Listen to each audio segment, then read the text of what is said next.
అందరూ యూట్యూబర్స్‌ని ఎంత పెద్దవాళ్ళని చేసేస్తున్నారండి. ఎవరికైనా ఇల్లు కట్టుకోవాలంటే ఒక డ్రీము, ఒక కల. మనం కట్టుకోవాలంటే ఒక్కొక్క ఇల్లు కనీసం ఒక 15 ఏళ్ళు, 20 ఏళ్ళు ఆ!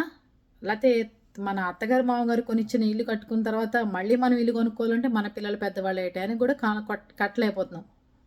అలాంటిది మీరందరూ కలిసి యూట్యూబర్స్‌ని, ఇన్‌ఫ్లుయెన్సర్స్‌ని ఎంత పైకి తీసుకొస్తున్నారో తెలుసా మీకు? అంటే ఇదంతా యూట్యూబ్ సంపాదన అంటే మరి కాదనుకుంటున్నారా? ఒక్కొక్కళ్ళకి 4,00,000 నుంచి 5,00,000 వస్తున్నాయి. ఏది డబ్బులు. ఏది బ్లౌజులు చూపించిన వాళ్ళకి, ఫ్రిడ్జులు చూపించిన వాళ్ళకి, లేదంటే మేము టూర్‌లు వెళ్ళాం చూడండి అని చెప్పినందుకు, మా బేబీకి మేము ఏం కొన్నామో చూడండి అని చూపించినందుకు, వాళ్ళ ప్రెగ్నెంట్ నైన్త్ మంత్ వచ్చేదాకా చూపించిన దానికి మీరు మొత్తం డబ్బులు ఇచ్చి పడేస్తున్నారు.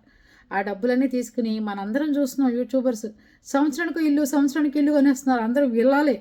మామూలు కూడా కాదు. మరి అది పరిస్థితి. మీరెక్కడున్నారా నాయనా అంటే ఎక్కడున్నారో అక్కడే ఉన్నారు. అది పరిస్థితి. అందుకని ఏది చెయ్యాలో, ఏది చేయకూడదో మనకే తెలియట్లేదు. మనం ఎట్లా పైకి రావాలో మనం చూసుకోవట్లేదు.